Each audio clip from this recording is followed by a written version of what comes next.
जय मसीह की। Good morning.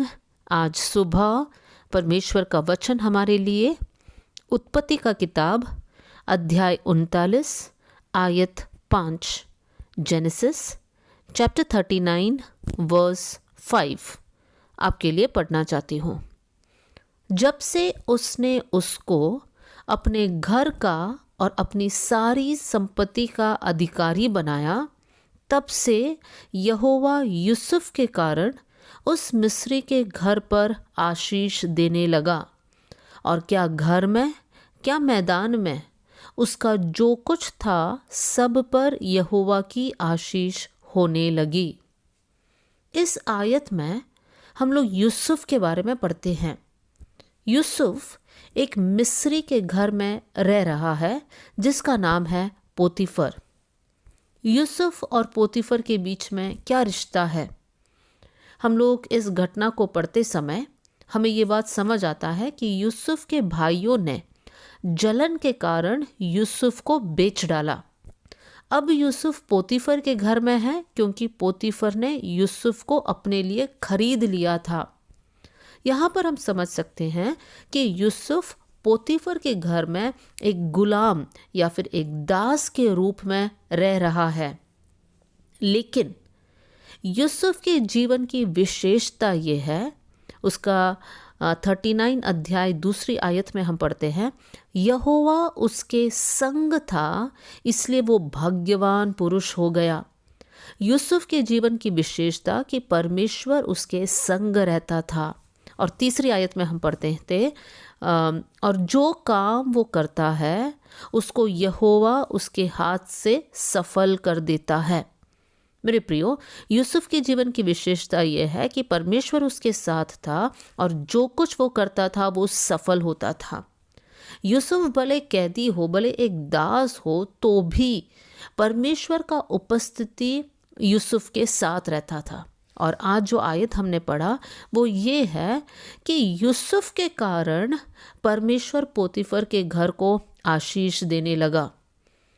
मेरे प्रियो, यहाँ पर हमारे लिए, हमारे जीवन के लिए एक बहुत बड़ी सीख है, और वो ये है, यूसुफ के कारण अगर पोतीफर का घर आशीषित हुआ, इसका मतलब हम प्रभु के बच्चे हैं। प्रभु की उपस्थिति हमारे साथ है, परमेश्वर हमारे साथ रहता है। तो जहाँ कहीं हम जाते हैं, हमारे जरिए लोग आशीषित होना है। एक और आयत को या एक और बाइबल के पद को आपके सामने रखना चाहती हूँ, और वो है दूसरे राजाओं की किताब अध्याय 5 में से। यहाँ पर हम नामान के बारे में पढ़ते हैं। नामान के घर में एक छोटी लड़की एक गुलाम के रूप में रह रही है। उस लड़की का नाम को हम नहीं जानते हैं, लेकिन वहाँ पर हम देख सकते हैं कि ये लड़की ने जान लिया कि मेरा स्वामी नामान एक कोढ़ से पीड़ित व्यक्ति है। नामान एक सेनापति ज़रूर था, लेकिन उसके शरीर में कोढ़ की बीमारी थी। उसने इलाज के लिए बहुत जगह गया होगा, लेकिन उसको चंगाई नहीं मिला। लेकिन ये इज़राइली लड़की अपना स्वामिनी से कहती है कि यदि मेरा स्वामी इज़राइल में जाकर वहाँ के भविष्यवक्ता से मिलेगा तो उनके जीवन में परमेश्वर चंगाई को देगा। मेरे प्रियो, ये इज़राइली लड़की जिसका नाम तक हम नहीं जानते हैं, ये लड़की के कारण नामान चंगाई को प्राप्त करता है। कितनी अद्भुत बात है। प्रभु जिनके संग रहता है उनके जरिए परमेश्वर दूसरों को आशीष देता है। मेरे प्रियो, हमारे जीवन की भी प्रार्थना यही होना चाहिए कि प्रभु आप मुझे इस्तेमाल कीजिए, आप मेरे साथ रहिए, ताकि मैं बहुत सारे लोगों के लिए एक आशीष का कारण बन जाऊं।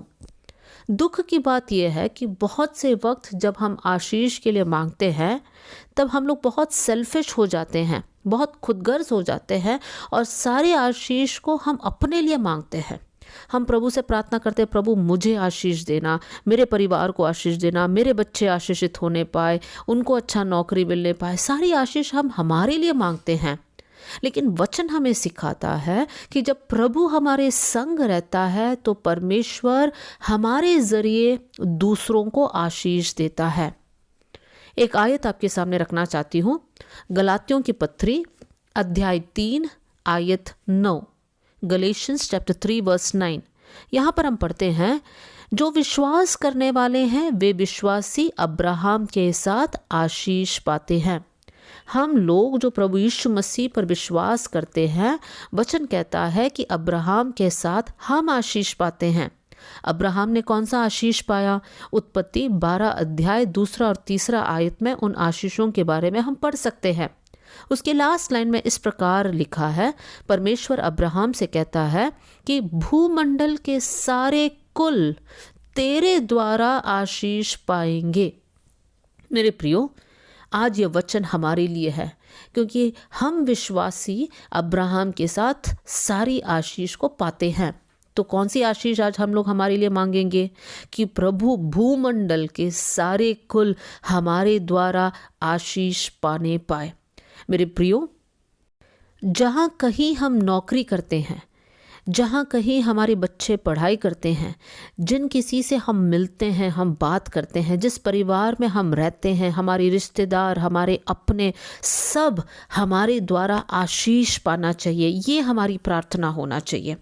आज से लेकर मैं आप सबको एनकरेज करूंगी कि ये आपके हर दिन की प्रार्थना में इस विषय को लेकर प्रार्थना कीजिए कि प्रभु मेरे द्वारा भूमंडल के सारे कुल आशीष पाने पाए, मेरे कलीग्स मेरे द्वारा आशीषित होने पाए, मेरे क्लासमेट्स मेरे द्वारा आशीषित होने पाए, मेरे फैमिली, मेरे रिश्तेदार, मेरे फ्रेंड्स मेरे द्वारा आशीषित होने पाए। आइए हम लोग प्रार्थना करें।